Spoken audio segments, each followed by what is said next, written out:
right, all right. Let's go. So I'm gonna play at the beginning. I'm gonna play a song that I made or a beat instrumental because I make beats instrumentals. You'll hear them on my shorter form content. But we're about to get the show started. In the back here, the background, what you're seeing is every show. I'll just for entertainment purposes, I'll upload a video of me and the Amazon, and I do a series on that as well about me and the Amazon and the mountains and Andy Mountains, the indigenous people. That's a whole nother thing. So we'll play that, for entertainment purposes. So we're gonna let the song rock out and let a couple people join in. Okay. Now, within joining in, we're gonna start with right here, right? This right here. Okay. So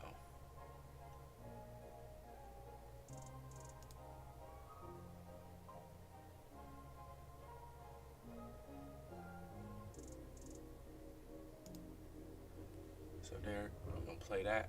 Alright. So I want to look at James 2, 14 through 26. Why are we looking at this, right? Here it is, faith and deeds. If you can't see this, just let me know. It's right here in the corner. Here, I'll zoom it in for you. So hopefully you can see this in the corner as well.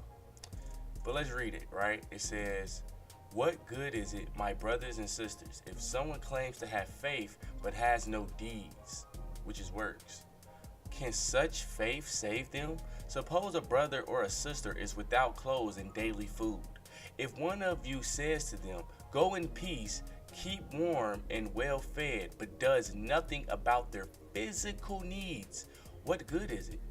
In the same way, faith by itself, if it is not accompanied by action, is dead." And we're gonna end up going through the rest of this on another, level. But I want to stay here first, right? Because especially for us Christians, anybody, you gotta put the work in. And it tells us this biblically. No, God is not a genie, right? You don't just say, "I want to pray for something that I think I want and God should just give it." No. You put the work in, and then God will see that work and start to give you the blessings. It's like what they say, prepare for an opportunity, right? God ain't about to give you the opportunity if he didn't see you put the work in to prepare for the opportunity. And even when we do scroll down a little more, because it gives an example. "You foolish person, do you want evidence that faith without deeds is useless? Was not our father Abraham considered righteous for what he did when he offered his son Isaac on the altar?" You see that his faith and his actions were working together, and his faith was made complete by what he did. Or I like to think of Zacchaeus, right? Or Joseph. Joseph was in jail all that time, but he kept his faith and kept working, helping the people there, right? Zacchaeus, he seen Jesus, and then he said, "You know what? I want to do some work. I believe, but I got to do work. So I'm going to give back twice as much that I took from the people, because that's the work that I'm going to put in to get the faith as well. Not just, oh, I believe in Jesus. No, well, show me. Do something. And that's okay, right? Just saying. Because every organism is here to do some type of work, right? So when we look at us, what is our purpose? What are you working on? Every day, what is your mission? Because you need to stay focused on that so you can put the work in and then receive the blessing opportunity that God wants to send you. Okay? So that is our verse of the day. We're going to go on to the next segment. All right? And this one is just real quick. And I just want to talk about religion. I just want to look at what is described as, right? So religion, human beings' relation to that which they regard as holy, sacred, absolute, spiritual, divine, or worthy of a special reverence. So, yes, me personally, this is just there's a bad stigma on religion. You hear religion, people say it's a cult. They say, "Oh man, I don't want to be religious." They almost, not everybody, but some people just get scared away. And me personally, I don't think that religion is ever the problem. Just like a tree branch. If I take a tree branch from one of these trees and I hit you upside the head with it, we don't need to run through this Amazon rainforest cutting down every tree because tree branches was found as the weapon that killed. No, it's me. I'm the person that used the tree branch wrong, and I need to be isolated and handled correctly. Not all trees. So when I look at religion, that's how I see it, right? I believe that religion is a great thing, a great tool where we actually, for once, can come together. Me personally, I believe, right, if you are a Christian or if you're a religious person and I'm a religious person and we're serious about it, we can feel safe around each other because I know you aren't supposed to kill and steal and vice versa. And that creates a safety environment and community that I believe that we're missing. Me personally. So I'm going to keep fighting for it. Sorry. So, and it says it is also commonly regarded as consisting of the way people deal with ultimate concerns about their lives and their fate after death. So, again, it's not some red flag that you need to avoid and run from and say, oh my God, religion is bad. Religion isn't bad. If me and you believe in sticks, then that's the religion. We believe in something. If you're spiritual and you believe in something, then technically, as long as someone else believes in the sun god like you, y'all are the sun god religion. That don't mean it's a cult that is used to hurt and harm. No, it's 2024. We get to modernize things and use it correctly. So how I see it is we need to use this correctly because this, to me, is how we can come back together better than what we're doing now. It seems like we are getting further and further apart the more that people forget about religion and God, because God will make you think about something bigger than yourself. Without it, we only think selfishly. So let's go on to the next one, okay? Now, I have the actual book. If I'm reading the book that I just went to, it's right here. That just looks terrible on the screen. I have other cameras. I'm just trying this camera out first, but I do have other cameras. So. But this is the book. Let me see if I can get that up there. That we're reading out of. So it don't matter. You just know that it's there. All right. So the reason I want to pull from this book, we're gonna be pulling a lot from this book really, because it's a great broken down example of the Bible. But it has a few questions that we're just gonna go over real quick. Right. So it says, why study the Bible, right? That's what it says. Why study the Bible?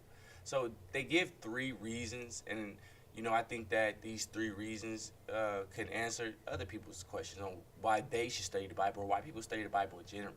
So when we go to, it's a religious reasons, right? So of course we let me zoom in a little more. So we know that it's going to be religious. It's going to be a religious reason.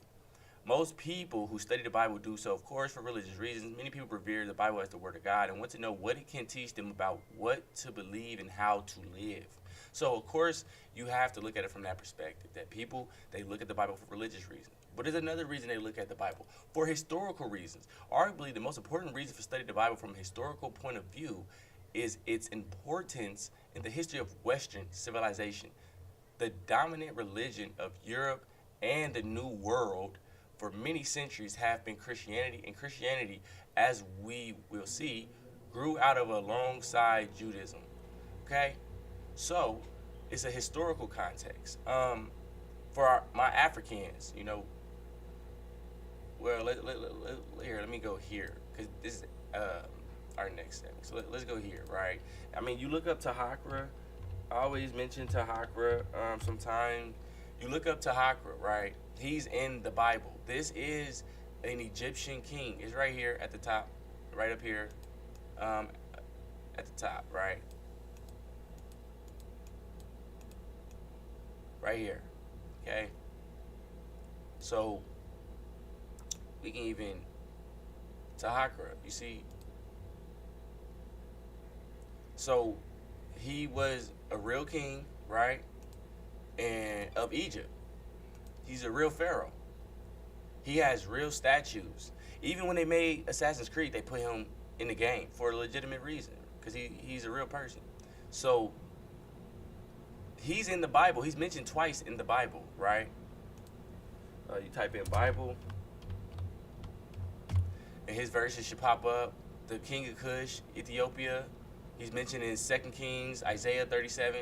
So, you can find historical evidence within this biblical text. So that's another reason why people, they like to read the Bible. For a historical point of view, maybe they can learn something or find out about other individuals, right? So now let's go on to the next one. Okay, we got that. And then the last one is, for all my literature folks, right? So literary reasons. Sorry, too fast. In addition to religion and historical reasons for studying the Bible, there are literature reasons. For anyone interested in great literature, it is essential to have a grasp on the writings found in the Old and New Testaments. This is for two reasons, right? For one thing, it is impossible to understand a good deal of Western literature without knowing what is in the Bible, as many of its stories and themes are phrases and cited, alluded to, paraphrased, reworked, and explored in many of the greatest authors of the West. In addition, the Bible contains some of the great literature gems of the world's literature. And then they started to give some examples, the book of Genesis, Psalms, Isaiah, things of that nature. So if you ever were wondering why people would study the Bible, I think those were three great examples, that we can learn from. Now, on to this next segment, right? And this next segment is for the women, okay? Because there are women in the Bible. And, sorry, hold on. I have that too. Let's see if that look a little better. So we got this book too. Everything, I got it in real life, okay? I already read everything. And I want to bring it to you. I want to share it with you. So our first woman in the Bible, right? We're going to bring this out a little bit more. Bring this up a little bit more. Just a little bit. So you can kind of see what I'm seeing, okay? And then we're going to go here and we're going to zoom in a little more. So the words are a little more visible. So we're just going to read a little bit about Agabel in the Bible, right? And this is her on Google or Yahoo search, right? But this is what they say she looked like. So when we read about her, let's go. His name was Nabal, and his wife's name was Agabel. She was an intelligent and beautiful woman, but her husband was surely and mean in his dealings. And this is an example, because again, they say the Bible has a lot of patriarchy in it, right? It's only for men. But this is just opening up the perspective, so you can see that there were smart individual women in this Bible. There were women that were useful in this Bible, that were smarter than their man. So it isn't about patriarchy, because in my personal opinion, if I'm trying to control women, why would I ever put smart women in the Bible so another woman could read it and believe that she could be as smart as the other women? That's just how I see it. Now, here's one of the great great mismatched couples. Since it was the custom of the day to arrange marriages, Agabel had been wed to Nabal for his wealth, not for any meeting of the hearts. While she was a faithful and savvy woman, he was not only named fool, his actions showed he was one. Though women of that day generally had much less respect and authority than men, the Bible speaks highly of Agabel, while recording only the mean-spirited and wrong-headedness of her husband. Because it shows that, again, a woman can be good and a man can lead wrong and have the wrong head going forward. And that can cause destruction, or that can be a foolish man. So for women, they kind of teach you, if you have a foolish man, what to do or how to avoid it. Back then, they were in arranged marriages. You ain't got to worry about that. So don't fall for a foolish man. like Agabel. So let's continue. There were two. The two were certainly spiritually incompatible. While Agabel had faith and her husband had no time for God, certainly his attitudes and actions were not those of a faithful believer. Still, though theirs could not have been an easy relationship, resentment didn't crush Agabel's spirit. Instead, she used her many personal gifts and graces to bring the best to her household. And I think that's what a lot of women need to do. Even if things ain't going the best, you need to use your personal gifts and graces, no excuses, and bring that to your household at all times. At the festival sheep sharing time, the surely and greedy Nabal intentionally offended King David. So that is going to go into the next story. I don't want to ruin that for my women out there. You go read that. I'm telling you, it's a great story. She was a smart and witty woman, and I'm happy that they put women in this Bible because it's not just filled with just great men, but this is a great, intelligent woman. I don't see nothing wrong with having a wife like Agabel who was faithful to God and loved God, right? I would want to have that on my side. I think a lot of men would. So, now we go on to the next one, which I have this book as well. I'm not going to show the books every time. I'm just doing it for the first time, so I ain't got to do it again. We're reading out of here. Let's see, right here. Oh, man. It's like when I put the book up, everything go. Again, I got 2 more cameras, okay? I'm just trying this background. I like it. I really do like it, so I'm just trying it out, okay? We got two more cameras. I can switch to them right now. Like, here, just.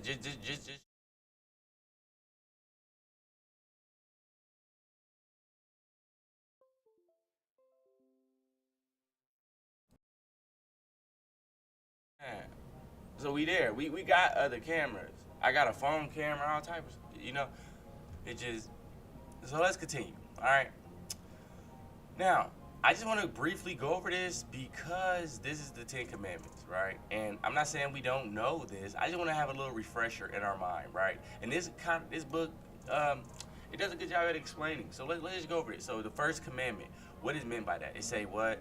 Thou shalt not have no other gods before me. Answer: we should fear, love, and trust in God above all things. That's true. I think that's true. The second one: do not use God's name in vain. So what does that mean? We should so fear and love God as not to curse, swear, or deceive by his name, but call upon his name in every time of need and worship him with prayer, praise, and thanksgiving. I agree. We shouldn't say his name and cuss and do all that.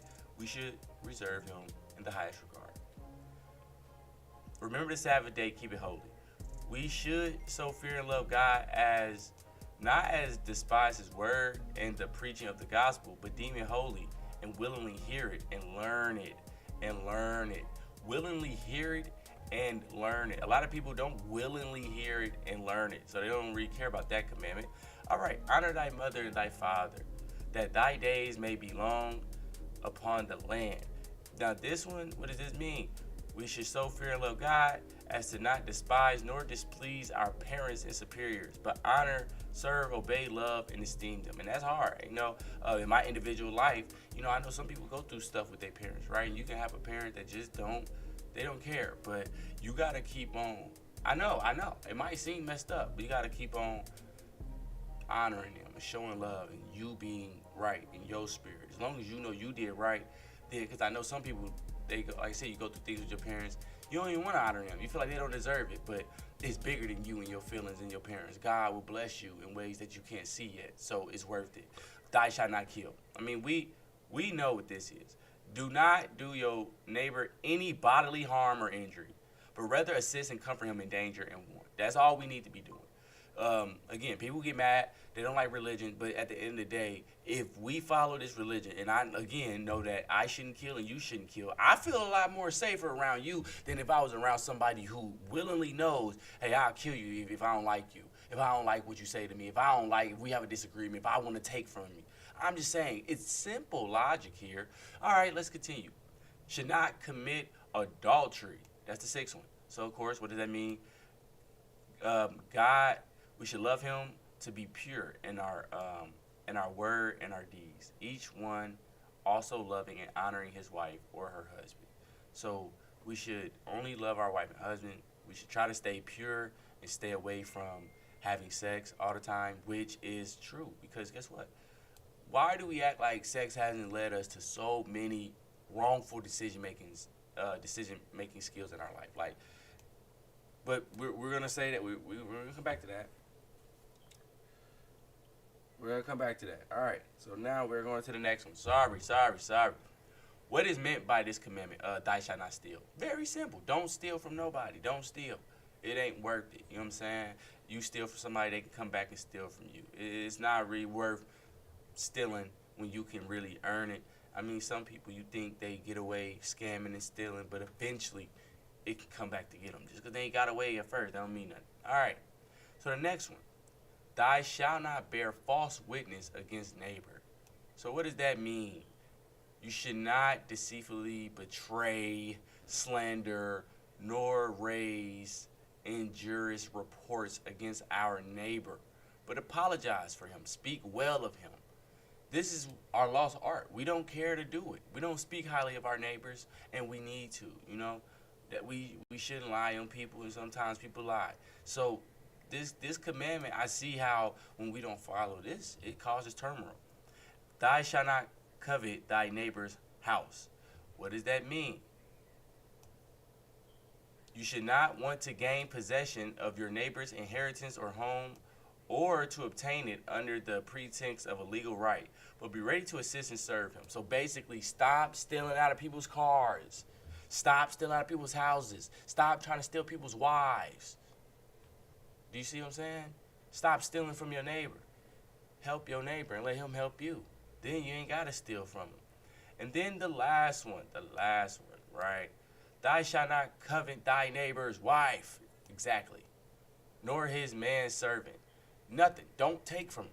Basically, let your neighbor be him and you be you. Okay? So, I just wanted to do a refresher, over the 10 Commandments. Yeah, we know them, but we need a refresher because I personally, and you personally know this. When a commandment ain't followed in this world, we see it. It's easy to see when these commandments aren't followed, and we can see the turmoil that happens from it. All right? So now we're gonna do this segment the rest they're gonna interchange. This segment, as the channel grows, I bring people on because the 7 deadly sins is something I want to talk about daily, every day. You gotta have your 7 pieces of armor on, and we'll bring that into the segments too. But I want to talk about the 7 deadly sins. Okay, here, let's look at the 7 pieces of armor. Let's look at the 7 pieces of armor. Okay, because you need to have this on. You need to have this in your mental. You have to remember this. Sorry, I didn't. Look, it's right there. Cool. So we got it. Don't worry about it. All right. Let's see. It has a good example.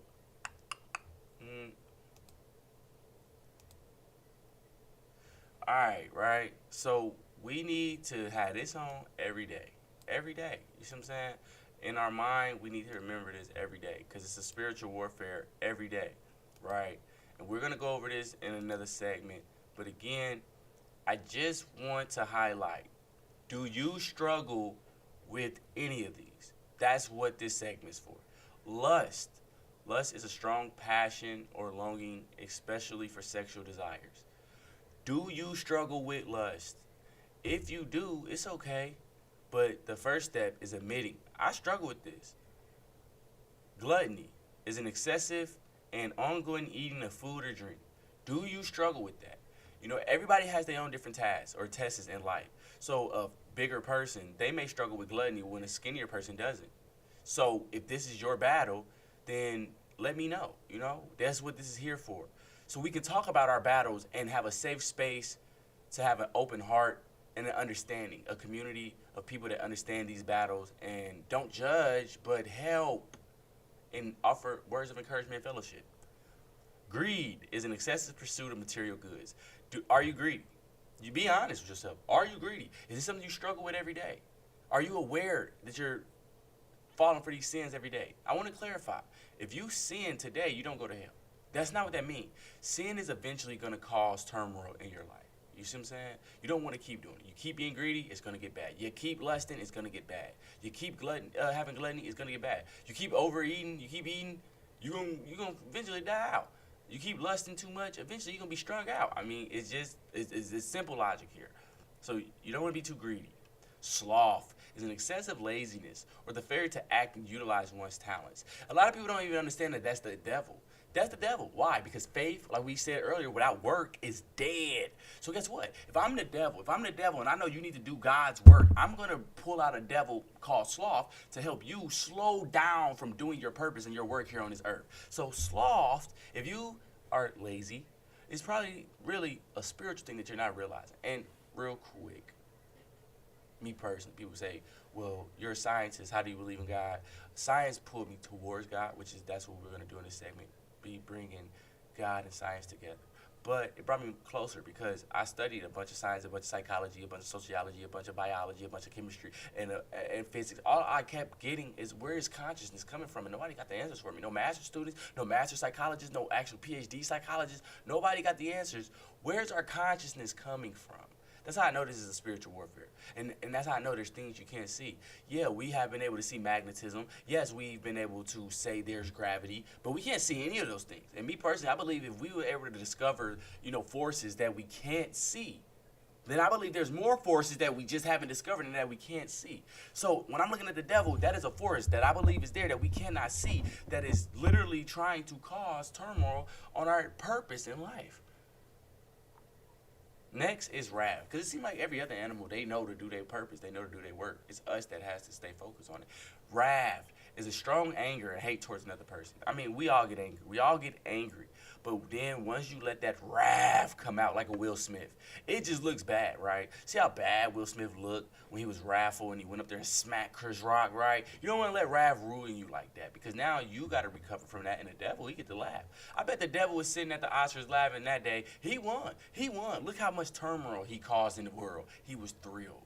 Envy. Envy is the intense desire to have an item that someone else possesses, right?